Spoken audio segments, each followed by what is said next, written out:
Oh, there. Okay. So, hi, everybody. Thank you, by the way, those of you that let me know that you weren't going to be able to be here tonight or you're coming on Friday for the office hours. That's helpful because then I won't wait, very long. If I know who is likely to be showing up on a night. But feel free always, even if it's a little bit late, like you need some time. Between work and this and where your time zone is, there's if that's small, just drop in late, even coming a little bit later.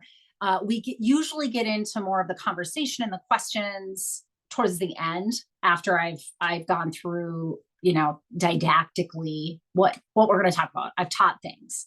So this week has a lot of things. So if you aren't here tonight, I really do strongly encourage you drop in on office hours, which will be Friday at 10 a.m. Central Standard Time. I'm going to share my screen real quick here. And the reason for that is it's difficult when I switched from the 20-week to the 10-week model. It's difficult for me to decide or discern where to put things. So this particular week is chock full of a lot of things that all go together. So I didn't want to separate them, but they also have some time consuming homework pieces to them. So I've actually given you 3 full days to do the meat of it. You'll do one lesson and I'll show you here, and then you'll have the homework for the other 2 days after that before you can resume again and start to look at some of the lessons. But the reason I didn't want to separate will make a little bit more sense as we go through. So I always start my stuff with awareness, right? So it's liberation. Really, if you want to get to joy, you're gonna have to liberate yourself from the constraints of what you've been taught to do, what you're feeling stuck in, what it just isn't working anymore. Maybe it served you for a while, is no longer serving you. And in order to do that, you have to have awareness, self awareness, but awareness in general. You just are going to have to be able to sense what's happening when it's happening if you're going to pinpoint where you need to pivot or where you need to create some change or bring something new into your life in order to facilitate that joy. So this week, I get really scientific about what you're doing and why that creates awareness, and also giving you some psychoeducation on the different kinds of awareness. So there's conscious awareness, which is like your thoughts, you know them, you can access them if you want to, but there's also things that are body stores and I use the language body mind. I can't remember if it was last week or this week, but I talk about how the brain neurologically is not the center. It's definitely a major part of the components of what make us up. However, it is not the only thing that's running the show. That there's an entire nervous system with afferent neurons that tell the brain what to do. That's all that polyvagal nervous system, and we're going to dig into that today. So, liberation. Let's do it. Week 2 is find your new map. And if you go into workbook and tools, I've already pulled up the workbook. I'm just going to kind of go through this as our guide, and then I'll come back to some of the more detailed stuff. So this week, I've told you I'm going to give you each week something on self-care. And this one looks a little bit different. I had you do a commitment to your self-care last week. This time I want you to be a little more detailed. And this one has some different things that it suggests. It allows you to do, but it also, gives you some prompts. And then I want you just to list what your self-care is. So, here in the self-care actions, I just realized I put 5 twice, but edits. It may be things like if you're doing the mindfulness, that it could go down and you can just habit track if you're doing it every day. This is, again, just suggestions. If you have a self-care regimen that's not this, go for what works for you. But I always nod to this at the very beginning, because if we're not resting, taking care of ourselves, how are we going to learn all of this stuff? So I use a lot from this particular lesson from Deb Dana. She is a licensed clinical social worker who has taken information that was first created by Steve Porges, who's a medical doctor, a neurologist. She's then translated that into more therapy type speak and has created some therapy tools. Obviously, that's my origin. I've taken it another step further and kind of watered it down some in order, for it to be useful to anybody. And that's kind of the point. But I love this first quote, so I'm going to say it. Reshaping the autonomic nervous system involves first making the implicit experience explicit. What she means there is making the things we don't know things we do know. So if you're going to reshape how you respond to things, nervous system, you're first going to have to bring the things you don't know or that just happen on the automatic into your conscious awareness. So she calls that by bringing perception to neuroception. I introduced you to that concept last week. And then adding context through the lens of discernment, so through your own judgment. So that's a bunch of therapy speak for what we're going to be doing. We want to bring your awareness to how your nervous system operates. And then we want to give you some tangible examples of those things so that you can start to notice them and bring that automatic stuff into the conscious awareness, which allows you to do something a little bit different. So objectives for this week is to build awareness of your autonomic states. I'm going to get into that in a minute, so I don't need to do that right this second. So that is the meat and potatoes. This is the thing that I've given you 3 days to do. So that we'll talk a little bit more in a minute. Building awareness of your anchors. So one of the autonomic states that I talk about is one where we feel safe and secure. It's like the best feeling that we have, right? Anchors are going to be things you associate with that state of mind, state of being. And they're important because they work just like that. They work like an anchor. So when we're in that frenetic energy, like we're just feeling pulled in 50 million directions, worrying about stuff or, second guessing ourselves. When we're in that state of mind, anchors, if we bring them into our conscious awareness, really can pull us out of that. Just the image of feeling better in a better state of mind, like being in a place that you feel is something that's calming and safe for you, imagining the people in your life that you love the most, that make you feel the most secure. Just by bringing it into your thoughts, you start to calm the nervous system down and invite that more resting and love and secure state of mind. So these are the two that are just like the most important. The rest of it is stuff that we've already started, and I just want you to keep continuing. So this week, I'm going to challenge you to try to get up to 10 minutes of mindfulness per day, if you can. Again, this is going to feel a lot like doing this at like a high speed, because I'm used to like giving you about 4 weeks before I ask you to do that. But for some of us, we'd already started that. So I'm just going to challenge you to get up to 10 minutes, building those mindfulness skills and tools, staying curious, remembering no judgment. We're just noticing things, naming them, labeling them, not getting down on ourselves about what we're noticing. So let's get to it. The homework this week will be to tell the story of the 3 autonomic states. And I'll walk through that assignment real specifically in a minute. I know you can do hard things, so there's a lot packed into this week, but I know that you can do this. I also want you to start tracking those autonomic states. So there's 3 of them. We'll get to this, but if you can even just note how often you notice yourself in that safe, secure state, or in one of frenetic energy, just getting an idea of like, where's my state of mind, right? Again, bringing from the implicit something into the explicit understanding. If you're not paying attention to how many hours a day that you're in like this all the time, might explain to you why you're having trouble finding your joy. It might explain to you why you're having trouble even just like calming down when you're able to, like when there is time off or, a moment to yourself, you don't seem to come down, right? all of this stuff is to help you with that. So it's not only just coming down, but also becoming aware of it. Telling the story of your anchors, I just explained a little bit of that. And then again, just not having any of that judgment. So the worksheet, the self-awareness worksheet this week is the same as last week, I believe.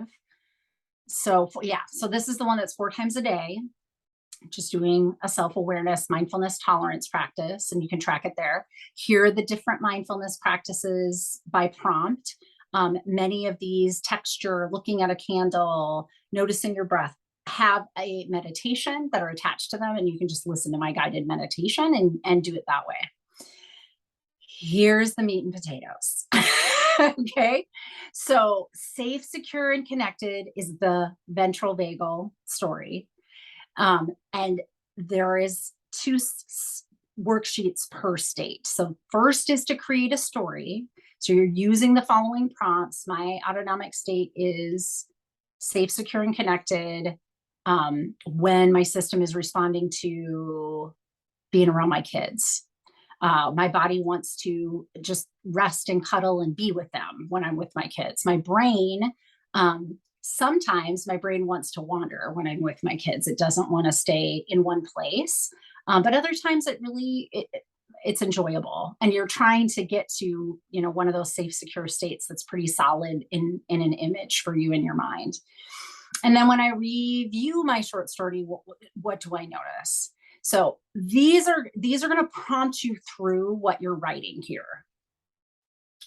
The neuroception notebook or the tracking, this is, either you keep your notebook handy or you just start to write down anything you start to notice about when you're in these various states. So, it could be things that elicit it. It could be behaviors that you notice when you're feeling that way.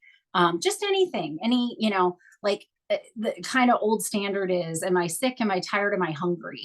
And that usually is a predictor of not so great things. Or am I, content, surrounded by people I love and feel connected to, and I'm in a safe, secure spot? Well, that dictates a lot about where my 2 states of mind will be. So that's the kind of stuff here. And that's what I mean by tracking those neuroceptions throughout your week and just getting a kind of an idea of how often you're in one versus another.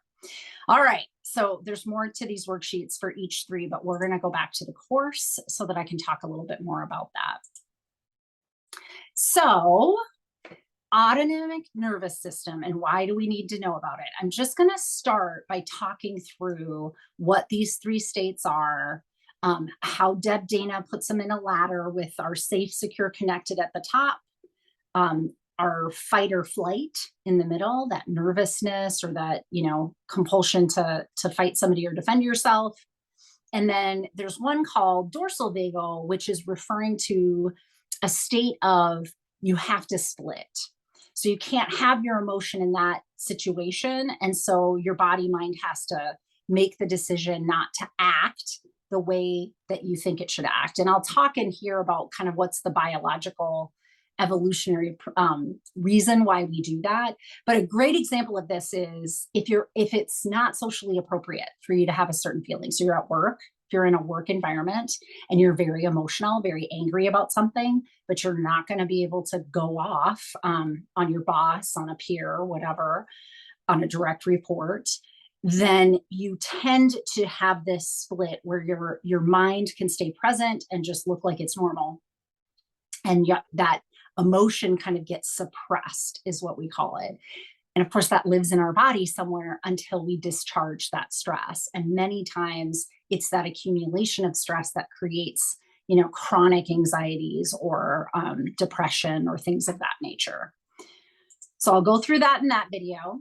Then we get to the meat and the potatoes. So let's talk about these different states. Ventral vagal is your safe, secure, and connected. So I did this cute little picture of these 3 women, clearly 3 generations of women. I want you to think about the times in your life when you're feeling the most calm, the most secure, the safest, the best that you do. Doesn't necessarily mean joy. Okay. We haven't gotten that far yet, but this is just like my calm, normal, secure state of being. So this is the kind of place, like if you're in this mindset and something, pops out at you from the corner, you could get really startled because when you're in that space, your body mind isn't really vigilantly looking around trying to decide if there's going to be something that pops around the corner. It thinks it's in its safe, secure space. So the stories or the, things that I want you to write out with those prompts are, what does it look like when I'm like this? So one of the examples that I give is the image for me of my two children, both of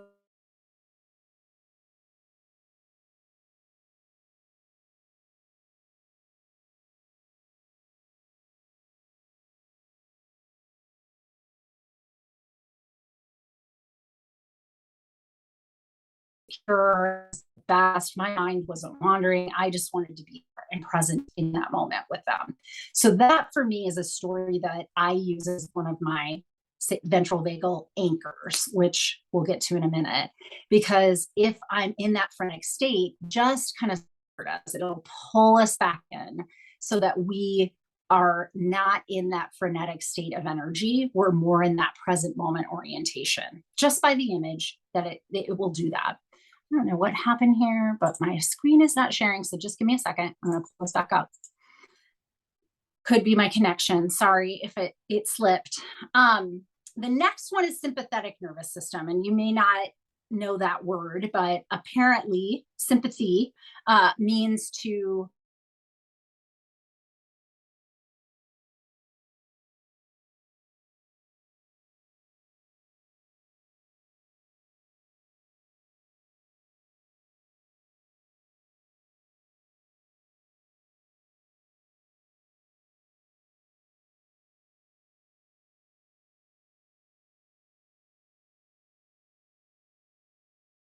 really talking about when you get angry, uh, where's even you guys? Okay, I think I'm back. Oh, so sorry. I don't know why.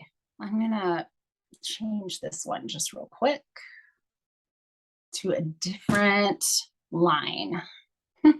Hopefully that works. All right, and we'll share again. So that's the sympathetic nervous system. I call this fight or flight. That's kind of helps people understand it a little bit better. And this dorsal vagal one I call freeze. So this is that state where you don't feel safe, but you also feel like immobile. So this lady's hiding in her bed. But so these are the states of mind when you just feel like it won't matter what you do. You can't fight out of it. You're not going to be able to avoid it.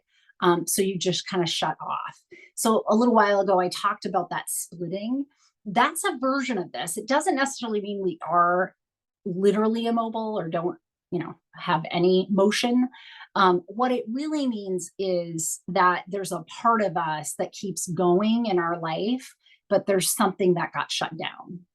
And if you think about how this works in the videos that I will show you around this, talk about this, but it's the same function of if an animal is like grabbed, like lioness bites the antelope, it plays dead, right? So it's not dead yet.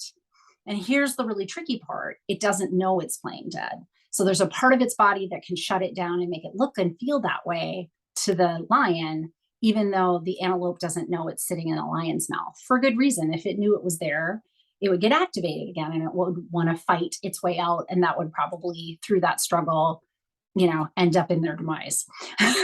So for us, chronic stress is a really strong reason why this happens. If we don't feel like anything we do makes a difference, we start to split off from our emotions about it. We just get very matter of fact and we keep doing the same thing over and over and over. So that stuck feeling, if that's one of the reasons you wanted to come to this course, is often a state of dorsal vagalness.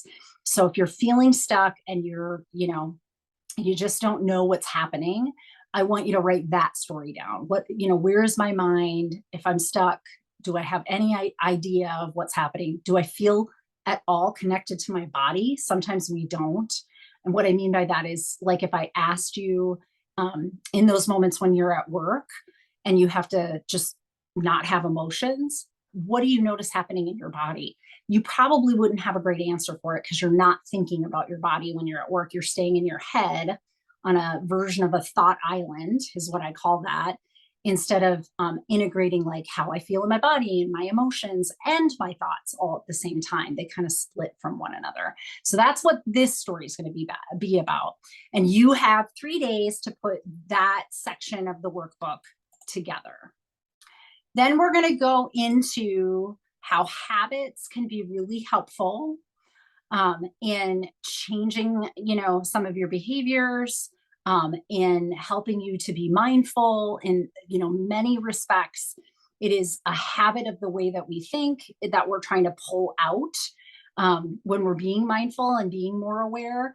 But at the same time, if you want to make something a new thing that you do without having to have much thought to it, habits become really useful. So I'll talk a little bit about that and how that can be a help for you. And then we get into anchors. So anchors are really talking about that ventral vagal state. So again, my image was a child on my chest, an infant on my chest. You're going to put those examples, got excited about that. You're going to put those examples together in a different worksheet that's just on anchors. And what I'm telling you about these worksheets that I have for this week is you're going to keep these throughout the 10 weeks and maybe beyond that if you want to. But these are really good, tangible, oh, I'm in this state of mind when this is happening, or I'm in this state of mind when this is happening. So having kind of a portfolio of those becomes really, really useful over time.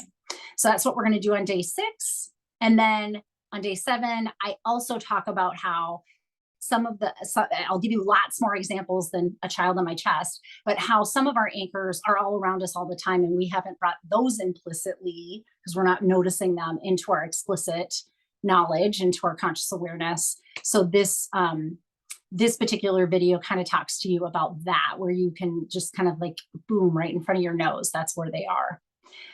So that's what we've got for the week. I will go to the meditations. I put all of the mindfulness, tolerance, body scanning, any of those ones in this week. So some of these are a repeat, obviously, because we've already done them, but they could still be useful for you. And I wanted you to have easy access without having to go back into whatever lesson it was from the first week.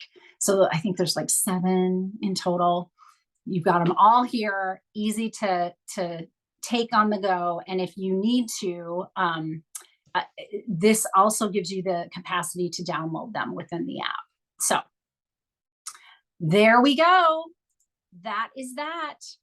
If you feel excited about tracking your joy or showing that you've done homework, that's the one I see, or telling us that you're doing self-care on the daily, telling us you're doing mindfulness. This is that tracking, if you're in the app, that helps us help each other. So if we see other people doing well on mindfulness, it might encourage us to do well on mindfulness.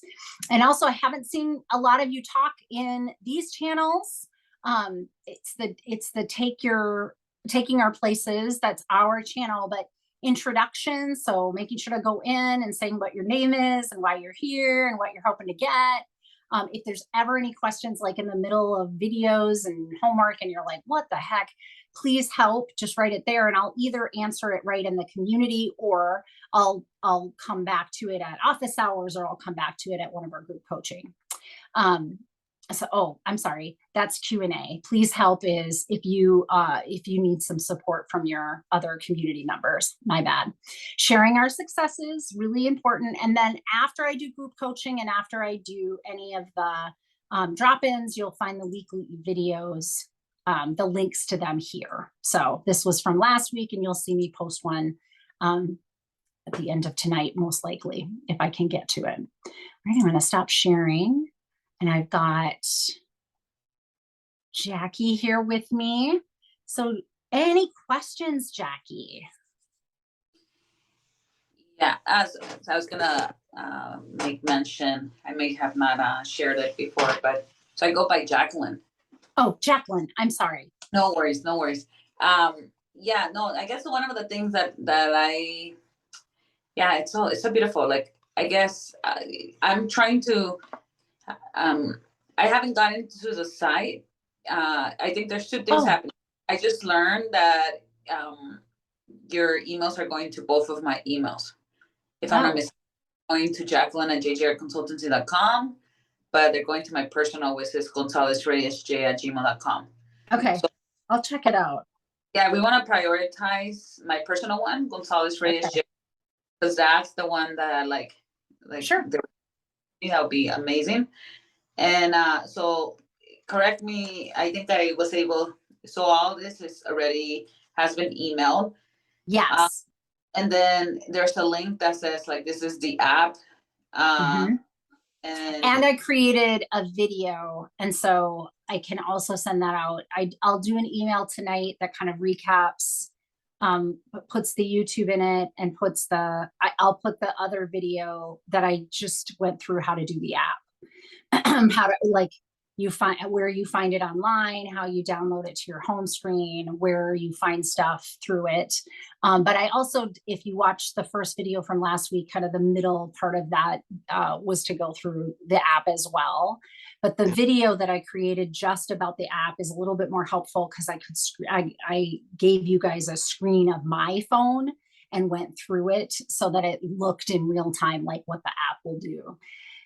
It's a web-based app presently, so you can access it on anything with a web browser at this point. So you can have a desktop version, which is what I was using in the screenshot or in the sharing of the screen tonight. Or you can have it on a phone or a mobile device. So as long as you have a browser, you've got it. And I have it that way so that I can keep modifying it as we go.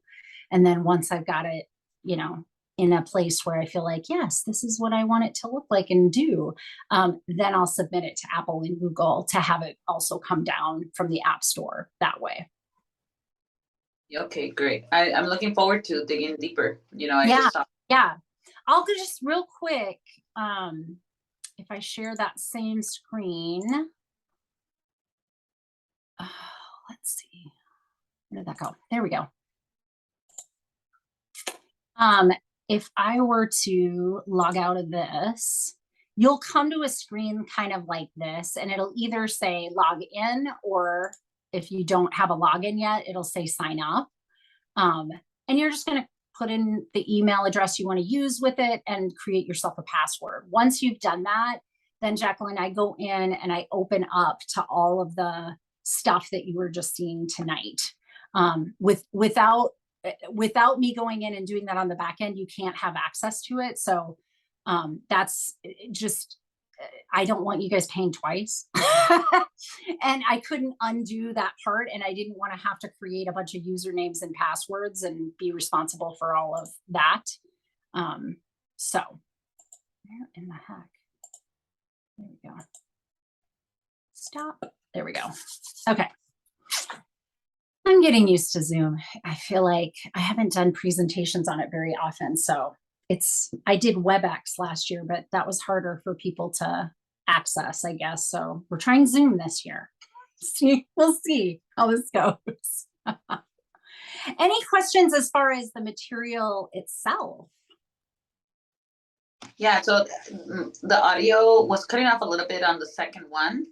So I just kind of, there's 3 states. Am I correct? Yeah. It is you're full of love, there's safety, and then it gets interrupted for whatever reason. Mm-hmm. To get interrupted.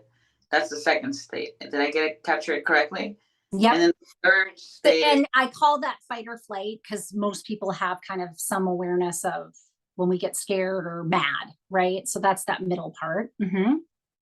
And then the third step would be chronicle, like there's been, I guess, a pattern behavior, right? Yep. And it's up. So now it takes you to the third state, which is basically like a shutdown. You shut down. The emotional part of you and the physical in the moment part of you separate. So the like one of the best examples I can give is at work, because it's not appropriate at work to like lose your mind if you get angry or you get scared about something. You're going to have to stay a little bit more reserved about it. So many times we do this then because it's adaptive in our workplace. And as long as after work we're venting with our partners or our friends and kind of discharging all of that energy, we'll be fine. But if you're holding it in over a period of time and you keep going back to that work environment, what can happen is you can kind of dissociate from your own emotional state. And that's also a state that we all get in some of the time. And I want everybody to kind of document or have a portfolio of each of them so that you just have some more awareness of why each of those states are happening. What people can sometimes find, Jacqueline, after I get everybody back in on, the next group coaching, is that they have had like some things that trigger them that don't make sense to them. So they get in kind of that anxious mode and they're worrying in their mind. So fight or flight, that middle one. But nothing, they can't track why it would have happened. They don't understand like where in their life something showed up that they all of a sudden got really, really nervous and worried. And that's kind of the places where I want us to focus in and start to pick up on some of those subtle cues, so that if you want to find your joy and get away from that worrying thinking, you have some ideas of like, that these are the warning signs that that's coming. So let me anchor to something else that makes me feel safe, secure, and connected, which from that place we can enter into more of a joy state. Yeah, I think it's fascinating. So the third state for me, I think your analogy about the deer, Oh yeah. Great analogy, because yeah, right. It's like when anyone feels threatened we all are adapted to our environment, but they don't want to die. So they'll stay there as long, right, Yep. as they do, so that the the prey is somebody else. Yes. Yeah, exactly. But I guess even in the school settings, I've seen it in the human world where the dissociation can get so deep. Yeah. And like it becomes like we don't even have the awareness. We've been distracting. There's been distractors. We've chosen how to, right? And I guess like my there that I had, like, out of curiosity, and obviously it's a complex, I believe, but would you say, like, so I work with like communities that they've had generational trauma. Yes.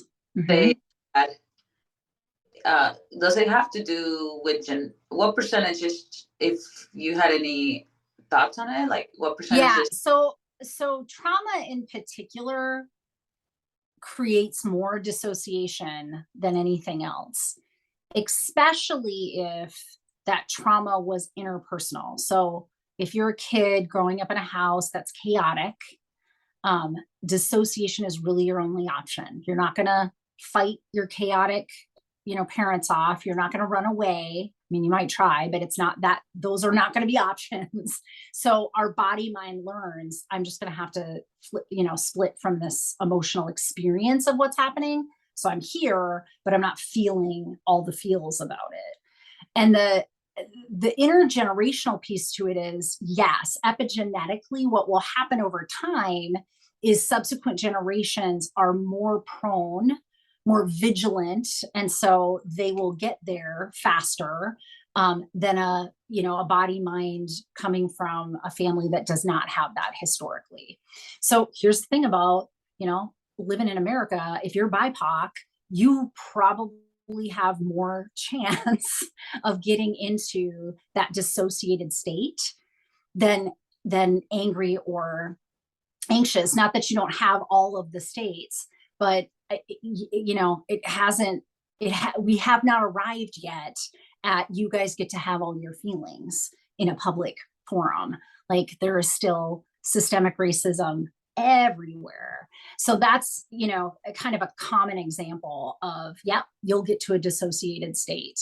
Women too, to some extent, and I talk more about this as we go along, just because we're culturally conditioned to step back and not have a voice. So, you know, we go along to get along, which is a different form of that dissociation that we call clinically fawning. So you're going to take care of all of everybody's needs and not your own in order to prevent any kind of conflict. And that is a socially conditioned thing that we do to women. Doesn't mean all women buy into that, right? But some do. And then if you like layer in family culture, and then you layer in, you know, culture and all, you know, religion, there's all sorts of layers to that, that an individual might be even more inclined to get there to that fawning state than other people. Yeah, and I guess would you, to finish off would you say that the more practice one person has and passes it down to their lineage, the more, because I've always been curious by the neuroplasticity that we have. Yeah. And with different habits, but that can also be passed down genetically, right? It's almost like adaptive thing, right? Like it us, is, but that doesn't mean you can't correct it, which is really what I'm trying to get at here, is to help people have kind of a starting point for noticing and having awareness of it, which is the first step before you're ever going to change or pivot in a different direction or do something different altogether. So your genetics might make you more prone, say, to having heart conditions too, but you're not necessarily going to have a heart attack or any heart problems if you're, you know, choosing a life that is keeping your cardiovascular system at its best, as best you can. And the same is true, you know, with this kind of a genetic proclivity. You might slide into dissociating faster anytime you're feeling threatened, and that doesn't mean you can't change that to staying more present oriented when you're threatened, and then anchoring to something that calms you enough that you can discern in the moment what you need to do next. So great, so powerful. Yeah. So needed, so needed. I can't even express the joy that I'm feeling to know be like distributed. You know, it's so necessary. You know, I can name millions and millions of people, right? Our first responder needs this. Yep. This, our, you know, like I said, there's a niche out there of generational trauma, but like you said, sometimes we're fawning even that conversation because we don't want to, you know, like we want to know, like, who do we blame? And it's like, no, we need to start with awareness and conversation dialogue. So, thank you for. You're so welcome. Because it really, like, blaming is a useless activity. What are we going to go back several generations and pick the guy or the gal that started this? It really, like, it's never our fault that that's happening, but it's always our problem to fix, because only I can fix that within my anatomy, right? So even if my parents or my partner or, you know, people that love me want me to change, I won't change until this organism starts to do that. So tools like this, I'm just really passionate about helping people understand. It doesn't really, I'm not looking at who did this. I'm looking at how can you fix it? Because it's right in your lap, whether you like it or not. Yeah, awesome. Awesome. Thank you. Do you have anything else before we go? Okay. No, I think we're good. You know, like I said, I've been, it's, yeah. And I guess for the first, I have another one. Would you say the first class, is there any, so I'm understanding correct, every day there's active engagement, right? That is what I'm going for. So that there's like that internal community engagement, which is why I'm trying this app out, where there's more conversation. You and I were in a program together where they took us offline into a small Facebook group, and I did that originally. But what was not working, the feedback I got, what was not working is there was the Facebook, and then I had a page where my learning management system was, which is, you know, the videos and the homework. And then I had, you know, Zooms and, emails, and they're like, could you try to get that more together? And so if I can get everybody on the app, because you're right, not everybody has logged in yet, all of that really should happen there. Like, yeah, I shouldn't have to follow up with emails, because I can follow up in the community and just say, hey, thanks for coming tonight. Here's the things we talked about. Here are the links to those things if you want to watch them. Awesome. And then so I'm going to get at the engagement. I love, like I said, I love just every aspect of this. I think it's like, it's so great. But is there, from the first section, I would be able to just log in and kind of just catch up? Yep. Go. Yep. You can just start with week 1 if you want, and just, as you can, kind of come forward. Week 1 is it is much less heavy as far as homework goes. It's really just mindfulness. So the videos are all about, why are we doing this, and what is that doing, and how does that help me? And then I give a couple of the guided meditations and a body scan guide for you to listen to and go through yourself. So you'll probably whiz through week 1 pretty quickly, and then you can head into the week 2 stuff. Oh, great. Awesome. Great. Well, have a good night, and a good night to everybody else. And hopefully I'll see some of you on Friday.